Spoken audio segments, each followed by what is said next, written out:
दोस्तों, इस चैनल पर आपको सुनने को मिलती है डरावनी कहानियाँ।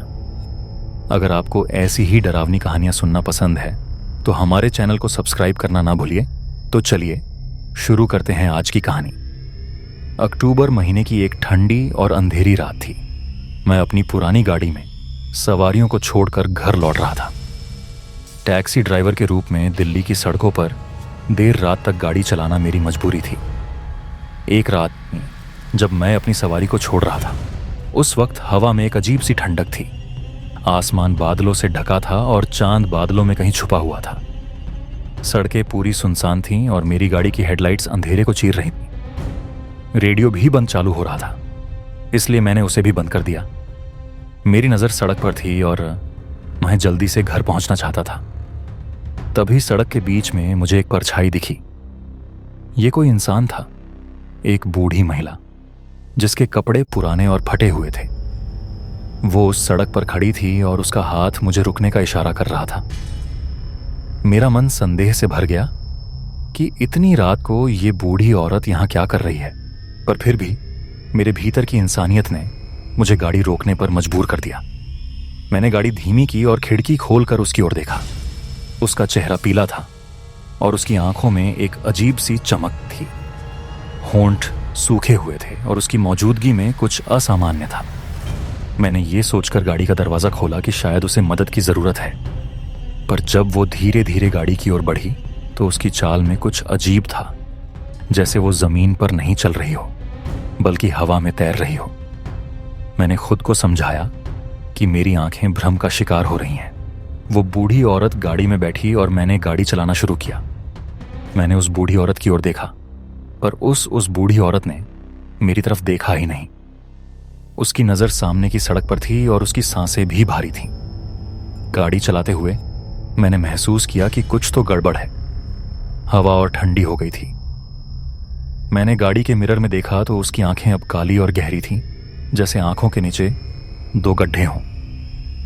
वो सब देख के मेरे दिल की धड़कनें तेज हो गईं। अचानक से गाड़ी का इंजन बंद हो गया।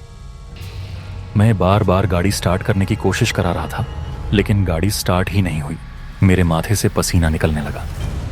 मैंने दरवाज़ा खोलने की भी कोशिश की, लेकिन वो जाम था। गाड़ी के अंदर का माहौल और भी भारी और डरावना हो गया था। मैंने उस महिला की तरफ देखा तो उसका चेहरा अब बदल रहा था और उसकी त्वचा, जो पहले झुर्रीदार थी, अब वो बेहद चिकनी हो रही थी। उसकी आंखें लाल हो गई थीं और उसके नाखून लंबे और नुकीले हो गए थे, जिन्हें देखकर मेरे रोंगटे खड़े हो गए। ये कोई साधारण महिला नहीं थी। वो नजारा देखकर मुझे अंदर से बहुत डर लग रहा था। मुझे भूत प्रेतों की कहानी याद आ रही थी, जो बचपन मेरी दादी मुझे डायनों की कहानी सुनाती थी, जो रात के अंधेरे में आत्माओं का शिकार करती थी। मैं समझ गया कि मैं किसी भयानक जाल में फंस चुका हूं। फिर मैंने डैशबोर्ड से हनुमान चालीसा निकाली, जिसे मेरी मां ने मुझे हमेशा साथ रखने को कहा था।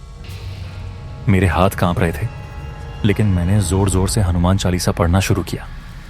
जैसे ही मैंने पहली पंक्ति पढ़ी, गाड़ी के अंदर एक अजीब सी हलचल हुई। वो महिला हिल रही थी, जैसे कोई अदृश्य शक्ति उसे परेशान कर रही हो। मैंने और जोर से पढ़ना जारी रखा।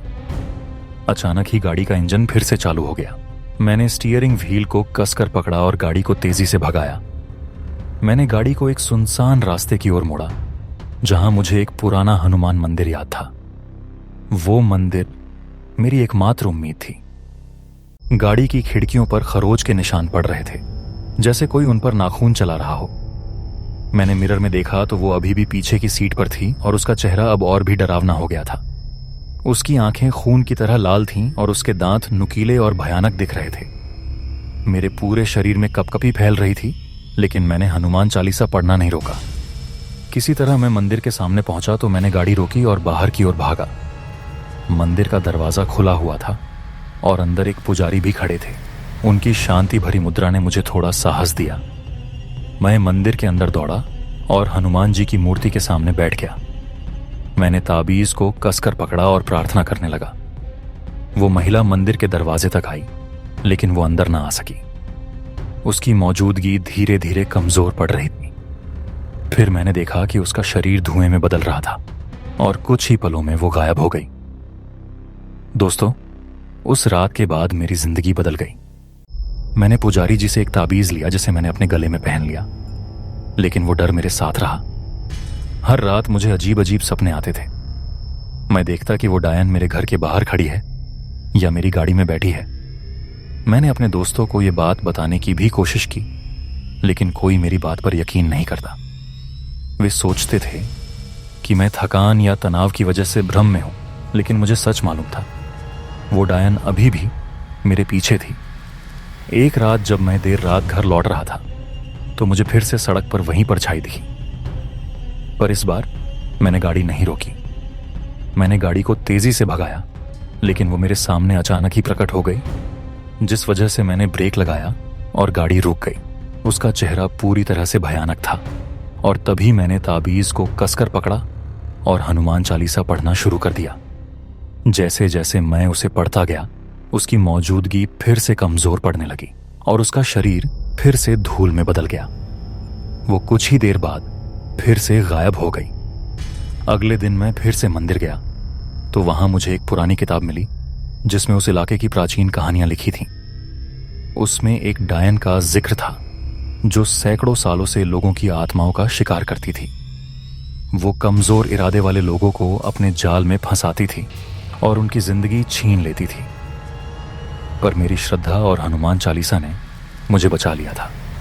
लेकिन वो डायन अभी भी कहीं थी, अपने अगले शिकार की तलाश में। मैंने उस घटना के बाद टैक्सी चलाना छोड़ दिया और एक छोटी सी दुकान खोल ली। मैंने अपनी जिंदगी को सामान्य करने की कोशिश की, लेकिन वो रात मेरे दिमाग में हमेशा के लिए बस गई। मैं आज भी उस ताबीज को पहनता हूं और हर रात हनुमान चालीसा पढ़ता हूं। कभी कभी रात के सन्नाटे में मुझे लगता है कि मुझे कोई देख रहा है। शायद वो डायन अभी भी मेरे पीछे पड़ी है, अपने अगले मौके का इंतजार कर रही है। लेकिन अब मैं डरता नहीं हूं। मेरे पास मेरा विश्वास है और मैं जानता हूं कि कोई भी बुरी शक्ति इसे नहीं हरा सकती। तो दोस्तों, इस कहानी में बस इतना ही। कहानी आपको पसंद आई हो तो वीडियो को लाइक, शेयर और कमेंट जरूर करें। तो दोस्तों, मिलते हैं एक और डरावनी भूतिया घटना के साथ। तब तक के लिए गुड बाय।